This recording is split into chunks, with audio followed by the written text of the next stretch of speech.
আমি মোহাম্মদ মুনেম শাহরিয়ার হোসেন। আমি science background থেকে এসএসসি এবং এইচএসসি কমপ্লিট করার পর কম্পিউটার সায়েন্স অ্যান্ড ইঞ্জিনিয়ারিং ডিপার্টমেন্টে নর্থ সাউথ ইউনিভার্সিটিতে অ্যাডমিশন নেই।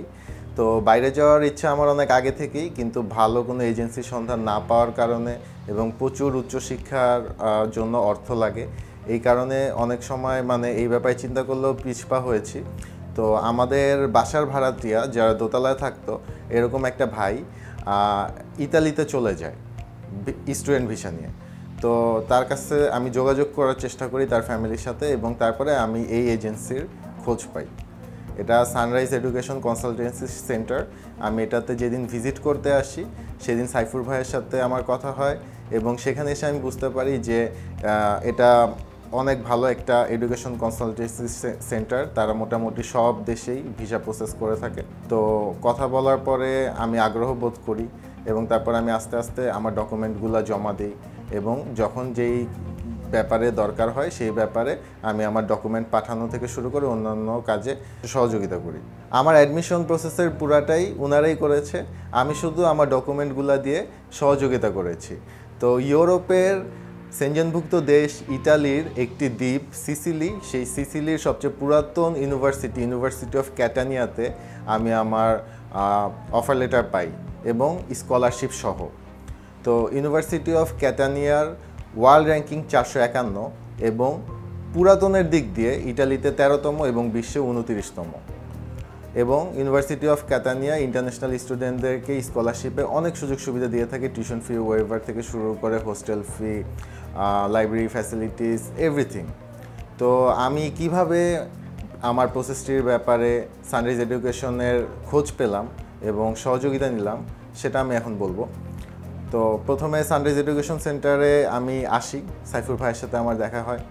সাইফুর ভাই আমাকে বিষয়টা সম্পর্কে জানায়, এবং অনেকগুলো দেশে তারা ভিসা প্রসেস করে থাকে। তার মধ্যে আমি আমার পছন্দ মতো কিছু দেশ নিয়ে তার সাথে কথা বলি, এবং তারপরে কোন দেশে আমার জন্য ভালো হবে না হবে আমি প্রথমে সেগুলো যাচাই বাছাই করি কিছুদিন, এবং অনলাইনে ইউটিউবে আমি কিছু ভিডিও দেখি সানরাইজ এডুকেশন সম্পর্কে। সেই ভিডিওগুলো দেখে আমি বুঝতে পারি যে এটি আসলে নির্ভরযোগ্য এবং বিশ্বস্ত একটি প্রতিষ্ঠান। তো তারপর আমি আমার ভিসা প্রসেসের কাজে যখন শুরু করি, তখন আমার কিছুদিন পরে আমার ডকুমেন্টগুলো দরকার হয়। অ্যাটাস্টেড করানো, মিনিস্ট্রি বোর্ড করানো, সব সানরাইজ এডুকেশন থেকেই করা, এবং যাওয়ার আগ পর্যন্ত প্লেনের টিকিটটা পর্যন্ত সানরাইজ এডুকেশন থেকেই আমাকে প্রোভাইড করছে। তো আমার স্বপ্ন, সবারই স্বপ্ন থাকে স্কলারশিপ পাওয়া, সবার বাবা মারই স্বপ্ন থাকে তার ছেলে স্কলারশিপ পাবে। তো আমার সেই স্বপ্ন পূরণের জন্য আমি মূলত সানরাইজ এডুকেশন সেন্টারকেই ক্রেডিট দিব। এমএসসিতে স্কলারশিপ পেয়েছি কমিউনিকেশন ইঞ্জিনিয়ারিং সাবজেক্টে, ইউনিভার্সিটি অফ কাতানিয়াতে। স্কলারশিপের পেমেন্টের ব্যাপারে আমাকে প্রথমে ক্যাটানিয়াতে আমার ফ্যামিলি ইনকাম সার্টিফিকেটগুলো পাঠাতে হবে, এবং তারপরে নভেম্বর মাসের দিকে তারা সেটা জানাই দিবে যে স্কলারশিপের কি কতটুকু আমি পেমেন্ট পাবো। বর্তমানে আমি এতটুকু জানি যে আমার কোনো টিউশন ফি লাগছে না, এবং আমি ক্যাটারিং সার্ভিস থেকে শুরু করে লাইব্রেরি ফ্যাসিলিটিস এবং হোস্টেল থাকার ফ্যাসিলিটিসে, হসপিটালিটিতেও আমি পর্যাপ্ত সুযোগ সুবিধা পাবো। আমার সাবজেক্ট হচ্ছে কমিউনিকেশন ইঞ্জিনিয়ারিং। আপনারা যত লাইভ খেলা দেখে থাকেন সেই পুরাটাই কমিউনিকেশন ইঞ্জিনিয়ারিং। অনেক সময় বিটিভিতে সরাসরি সম্প্রচার অনেক কিছু দেখে থাকেন, সেই পুরাটা কমিউনিকেশন ইঞ্জিনিয়ারিং। এবং আমরা যত টেক্সট আদান প্রদান করি, audio file, video file, document যত আদান প্রদান করি, এই সব কমিউনিকেশন ইঞ্জিনিয়ারিং। বর্তমানে এটা সবচেয়ে ডিমান্ডিং একটা সাবজেক্ট, এবং এতই ডিমান্ডিং সাবজেক্ট যে বাংলাদেশের মতো কিছু দেশে এই সাবজেক্টগুলো এখনও আসেনি, এগুলো মাত্র শুরু হয়েছে। এবং ডকুমেন্ট সাবমিট করার প্রায় মাসখানেক পরে আমাদেরকে ইন্টারভিউর জন্য কল করে। ইন্টারভিউর জন্য যখন আমাদেরকে কল করে, তা আমাদের ইন্টারভিউ ডেটের আগে একদিন আমাদেরকে সেটার জন্য কাউন্সিলিংয়ের জন্য কল করা হয়।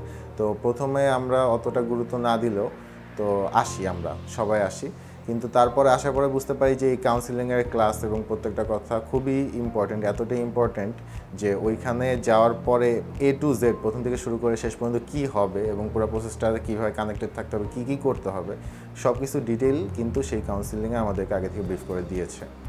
তো ইন্টারভিউর জন্য আমাদের যেই সব কোশ্চেন আসতে পারে সেই সব কোশ্চেন সম্পর্কে আমাদেরকে একটা ধারণা দেওয়া হয়েছিল, এবং কিভাবে আমরা সেটা অ্যান্সার দেব, কিভাবে আমরা বিষয়টাকে হ্যান্ডেল করব, সেই সম্পর্কে আমাদেরকে প্রপারলি ট্রেন করা হয়েছিল। তো আমরা যখন আমাদের নিজেদের মতো করে আমাদের নিজেদের বিষয়বস্তুর সাথে স্ট্যান্ডার্ডভাবে রিপ্রেজেন্ট করতে পারছি ইন্টারভিউর সময়, তখন আমাদের মাধ্যমে যারা অ্যাপ্লাই করেছে তাদের বেশিরভাগেরই ভিসা হয়ে গেছে। এবং অনেক মানুষ আমরা দেখেছি যারা এইসব প্রিপারেশন ছাড়া ক্যাজুয়ালভাবে ইন্টারভিউ দিতে গিয়েছে এবং আমতা করেছে ইন্টারভিউর সময়, তারা জাস্ট ল্যাক অফ প্রিপারেশন, তারা সব ডকুমেন্ট সাবমিট করেছে দেখি তারা ওই পর্যন্ত গিয়েছে, কিন্তু প্রিপারেশন নাই দেখে তারা আর আগাইতে পারেনি এবং তারা হয়তো ভিসাও পায়নি। ভিসা পাওয়ার জন্য আমি যেদিন যাই ভিএফএস অফিসে, তো সেদিন অনেক বৃষ্টি ছিল, তো যাই। তো তারপরে যখন আমার খামটা আমি খোলার পরে আমার পাসপোর্টের মধ্যে আমি যখন ভিসাটা দেখি, তখন এটা লাইক এ ড্রিম, যেটা আমি অ্যাচিভ করতে পারলাম, যেটা আমার যেই স্বপ্নটা আমি অনেক বছর ধরে দেখেছি সেই স্বপ্নটা পূরণ হলো। তো খুবই ভালো অনুভূতি, এটা বলে বোঝানোর মতো ভাষা আসলে আমার জানা নেই। তো কমিউনিকেশন ইঞ্জিনিয়ারিং এমএসসি কমপ্লিট করার পরে আমার ইচ্ছা আছে পিএইচডি ডিগ্রি অর্জন করার। তো সেটার জন্য প্রয়োজনীয় যা যা করার তা আমি করার চেষ্টা করব ইনশাল্লাহ। আপনারা সবাই দোয়া করবেন এবং সানরাইজ এডুকেশনের প্রত্যেকটা মেম্বার অক্লান্ত পরিশ্রম করেছে, সেজন্য তাদেরকে অসংখ্য ধন্যবাদ। এবং আপনারা সবাই আমার জন্য দোয়া করবেন, ভালো থাকবেন।